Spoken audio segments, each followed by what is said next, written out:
Guys like me who get wrapped up in a program like this, sometimes you start to forget that you got a family back there worrying about you and wondering where daddy or mommy is. Just keep your family in mind. Even if there's an extended family or even if they're not here, drop them a line every once in a while. Let them know how you're doing. Send them a card. Make sure that their needs are being taken care of too. It's not just about us. Made the point about other Wyakin Warriors. The guys that are sitting in the room right here, some of you don't even know each other yet. But the guys on either side of you are counting on you. And you're counting on guys on either side of you. It's important to remember that what you do impacts other people. To a smaller degree, other wounded, injured, ill veterans, these are the ones that aren't in the programs yet. Because the programs they have out there right now, there's some good programs. They'll give you a scholarship. They'll give you a training program. They will get you into maybe a special bike race or something like that. Those are good, and there's nothing wrong with those things. But for those who are going to become community leaders and business leaders and be successes in life, those guys are out there, and right now they don't have a clue what they're going to do with their lives. So as you build the reputation of the organization, they're going to start hearing about you. They already have started hearing about you. We have some guys in the new class that are not from this area. And in fact, Nick was out of Walter Reed when he heard about the program. We're going to start seeing more and more of that, of guys coming from other parts of the country as a reputation starts to build. And then finally, my community, and I've beaten that one to death. All right, I'm going to finish with two last things. One is something that Admiral Mullen said in one of his speeches. And what we focus on, if you watch, there's some very offensive ads out there where they'll use a wounded warrior for a pity party. And they'll say, look at this soldier who's got third-degree burns all over his body, all over his face, disfigured face, give us your money. That offends me greatly. What we try to do here is minimize, acknowledging you have all sacrificed and you all have some very substantial physical challenges. What I'm more interested in is what's in here and what's in here. Your character and your learning and what you can add to the communities. So his point here is don't focus on what you can't do, focus on what you can do. And that's what we hope to do. Last thing that I have is this is about 2010. Didn't have any warriors yet in the program, and I found out about the Wounded Warrior programs, and we got invited to go talk to them at the Pentagon, and gave a brief and told them what the program was all about. That's what led to Colonel Sutherland finding out about us and all that. But this is what I said to them as my wrap-up comment. And the point here is the last part of it. Colby and James, let me read this. All we want to do is give these young veterans who have already sacrificed on our behalf all the tools they need without compromise to excel in their chosen professions and to be judged, this is an important part, to be judged by their capabilities and content of their character rather than by whatever physical challenges they may face. And many of you who I've had conversations with know that is very important to me. And if we can continue to focus on that, you won't be known for the guy who's blind, or the guy who's missing a limb, or the guy who's got PTSD or whatever. You're not going to be known as that. You're going to be known as the engineer. You're going to be known as the business owner who, oh, by the way, is blind. Subtle, but a very, very important difference. What's the name of the VA secretary? Shinseki. He's missing a foot, is he not? Does anybody know that? You don't hear that on the news. He's missing a foot. He doesn't. Nobody even knows, and nobody cares. It doesn't matter. Look what he's done in life. Senator Inouye out of Hawaii, paralyzed. In fact, he's missing a limb too, I think. Badly wounded in World War II. Senator Dole, paralyzed and battle in World War II. These guys have achieved great things. Most people, 99.9% of the people in the country, had no idea that they were physically, they're wounded. That is what you're trying to do. That is what you should do. That's what you owe it to yourselves. I personally like knowing you and listening to your dreams and your aspirations. And all we want to do is help you get to where you want to go. That's it. And that's it. That's my whole talk. Not bad. 45 minutes, huh?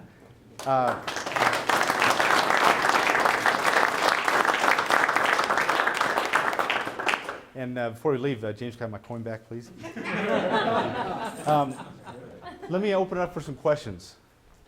And it doesn't have to be about this. It can be about anything with the Wyakin Warrior program.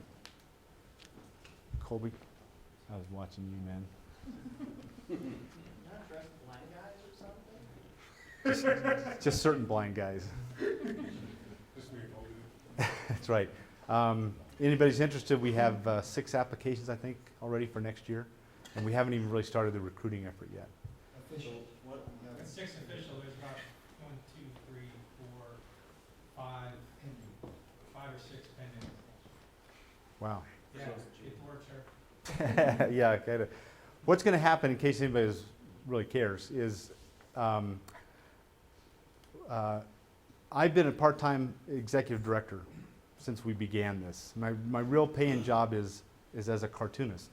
And so that worked just fine when you had 5 and even 11 warriors. 23 warriors, it's impossible. So we've hired on an executive director to come take my position. And I think I told the warriors this already. I've known him for over 20 years. Roy's known him for longer than that. They went to the Naval Academy together. And the thing that's important is I trust him. And this is going to be the first time, it's very painful for me, but for the first time I'm going to really step back and not have as much of a say-so, because quite frankly I'm becoming a bottleneck. Poor Roy, trying to get stuff through me is impossible because it's impossible. Well, Todd's going to take over the day-to-day operations, but he thinks like I do, and I think like Roy does, and he's a good man. So he'll be great for the organization. And what I will do is revert back to a board position and concentrate on fundraising, working with Cliff and with Mary May and maybe some others in raising funds, because as this organization grows, you got to have money to do it. So we need more people to do that major fundraising. So that's what I'm going to be doing. I'll always be here. I'm never going away. I'll be at all these sessions. But I won't be the face up here in the front anymore. It'll be fun. It'll be a wild ride. Any questions at all? Yes, sir. When will we get the format for these public projects? The format? Yeah, like a template, Something. You guys. Very soon. It's As written. soon as I brief Todd. It's written and it's all put together, and Rory has it. And as soon as it's approved by Board. everyone, then everybody will get a copy of it. And as we do the next round of our goal assessments, we'll be talking more about it and answer any questions you have. The thing that's important for those who weren't in the room earlier, the service projects, the challenge is not to go too big in scope. It's something, it can be as individual as helping one veteran get up and start participating in life again. That could be your project. It could be something that is, Colby Morgan's is the goalball team that he set up. But at the beginning and an end is what we're looking for. And we don't want it to scope it too much, because you've got school, you got a lot of things you got to get done. But it's individual. We want you to do something that you're passionate about, and that you think, and we will help you. If there's if there's something that can be done, that people that we can talk to help open doors or whatever, I'm happy to do that. Happy to help you do it. Yes, sir. Along those same lines, I guess, if part of the goal of this is outreach to the community and establish a presence in the community outside of maybe the veteran community. I mean, Right.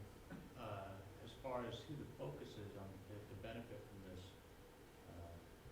project, everything that you've suggested has to do with either the veteran community or the disabled community, but there are other things that might be good PR that would be supportive of a larger cross-section of the community that would get the name out and benefit a larger group of people. For example, there may be an organization that does, I don't know, maybe bike races, wheelchair bike races. There is. What do you know? And maybe there's a trail that needs to be done. Maybe it's something that the community needs to be educated about. Absolutely. Maybe, but you've mentioned disabled, so let's stay with the wheelchair. Let's say there's something that could be done that the community that would benefit the community. Absolutely, I'm happy to do that. I think what's important is it's your passion. The reason I'm doing what I'm doing with this organization is because this is my passion. I spoke at the Naval War College, and I had a guy ask me, as a cartoon brief actually, he said, what are you going to do? You know, what's the next step in your cartoon career? And I said, I'm going to follow my passion, which is I'm going to work with veterans. I mean, that's, whatever is your passion, that's what you should pursue for your service project, because you'll be good at it and you'll want to do it. That's important. So good point, Craig.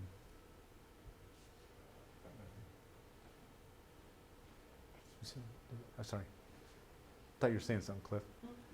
I always get behind the tallest guy in the room. All right, so I guess my last talking point on this is we are still young, we're very young, and we are making mistakes every day. And we need your help to fix them. Participate. Don't get angry. Don't get flustered. If it's a problem, let's work them out. I mean, I want this to be the best organization there can be. Because I'll tell you what's going to happen in about, I think within the next 2 years, we're going to reach capacity here in Boise, Idaho. With the number of veterans we can handle, with the number of volunteers you can bring on and all that. And we're getting a lot of pressure from the USO to expand. So the model that we set up here is going to be duplicated in other parts of the country. So it's important we get it right. If you see something that's not working right, let's talk about it. And see if we can fix it, so that by the time we can export the model, we got it fixed. Yes, sir. When you say expansion, has there already been thought about where at? Oh, you would not believe the discussions about that. Yeah, let me give you I will tell you exactly what the discussions are all about. This is among the board, among some of the volunteers and the staff, a lot of different ideas on how to expand. And I'll give you some examples of what those ideas would be. One is, first of all, headquarters will always be here. There'll always be a presence of Wyakin Warriors right here in the Treasure Valley. So given that, where is the most logical place to expand?